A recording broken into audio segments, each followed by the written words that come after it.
Bonjour à tous, donc on se retrouve dans cette nouvelle vidéo pour la suite du traitement du tax report. Donc là, à ce stade, donc votre base de données est prête, donc le CA est converti et on a le chiffre d'affaires TTC.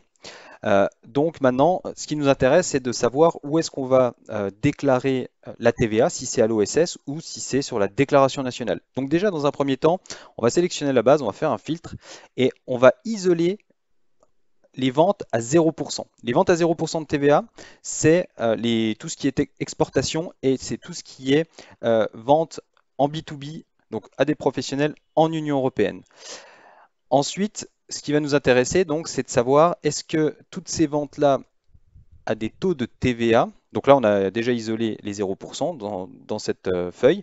Maintenant, il faut qu'on isole toutes les ventes qui sont soumises à un taux de TVA, mais soit c'est à déclarer à l'OSS, soit c'est à déclarer sur la déclaration nationale. Et ça se retrouve, on a là cette information-là sur la colonne Tax Reporting Shame, qui est la S pour moi. Et ça, soit c'est vide, soit c'est VCS UE OSS. Si c'est vide, c'est la déclaration nationale. Si c'est OSS, eh bien, c'est la déclaration OSS. Donc là, je vais filtrer hop, par la déclaration OSS, pardon. Hop, je copie et je colle mes données dans cette feuille-là. Et je fais la même chose pour la déclaration nationale. Donc je vais sélectionner les vides au lieu d'OSS. Hop, je resélectionne, je copie et je colle dans la nouvelle feuille. Donc là, on a séparé le tax report en trois feuilles, donc CA 0%, CA OSS et CA déclaration nationale. Donc là, on va déjà s'intéresser à ce qu'on doit déclarer au niveau de l'OSS. Donc on va faire un tableau croisé dynamique. Ce sera beaucoup plus simple pour le traitement des données parce que le problème, c'est que si on regarde, on doit de la TVA dans différents pays, donc à l'Autriche, en Belgique, France, Allemagne, Hongrie, Italie et Espagne. Mais le problème, c'est qu'il faut également qu'on retrouve le départ de la marchandise. Donc, vraiment le plus simple pour éviter des filtres dans tous les sens, c'est vraiment de faire un tableau croisé dynamique. Et vous allez voir que c'est très simple. Donc, on va sélectionner la base complète. On va aller dans Insertion, tableau croisé dynamique. Et vu qu'on a déjà sélectionné la base, on n'a plus besoin de refaire cette manip. Et on met OK. Voilà. Donc, les données qui nous intéressent déjà, c'est le chiffre d'affaires converti qu'on va mettre en valeur. Ensuite, c'est la jurisdiction name. Donc ça, c'est à quel taux c'est imposé. Donc c'est le taux autrichien, le taux belge, le taux français. Et ce qui nous intéresse également, c'est de savoir d'où la marchandise provient. Et là, on a un champ également qui s'appelle Ship from Country.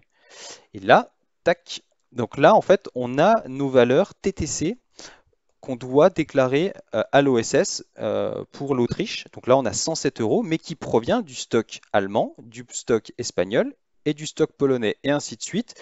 Pour l'Allemagne, on a 1128 euros de chiffre d'affaires au taux de TVA allemand, mais ça provient du stock de République tchèque, d'Espagne, de France, d'Italie et de Pologne.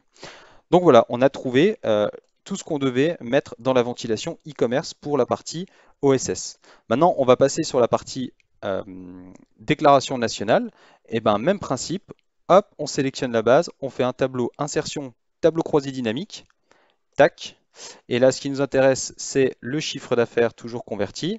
Et là, on n'a pas besoin de savoir d'où provient la marchandise parce que c'est des ventes qui sont faites à l'intérieur du pays. Donc on a juste à mettre jurisdiction name, tac, et là voilà, on doit déclarer ça à la TVA française, donc soit la déclaration nationale allemande, déclaration nationale italienne et la déclaration nationale espagnole. Donc voilà, on a déjà tout, quasiment tout pour remplir la ventilation e-commerce.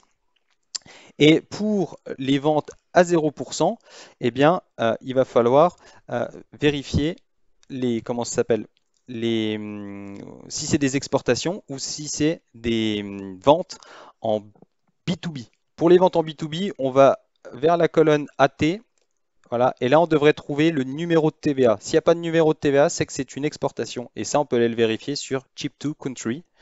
Et là, on regarde, Chip to Country, c'est la CH, c'est la Suisse.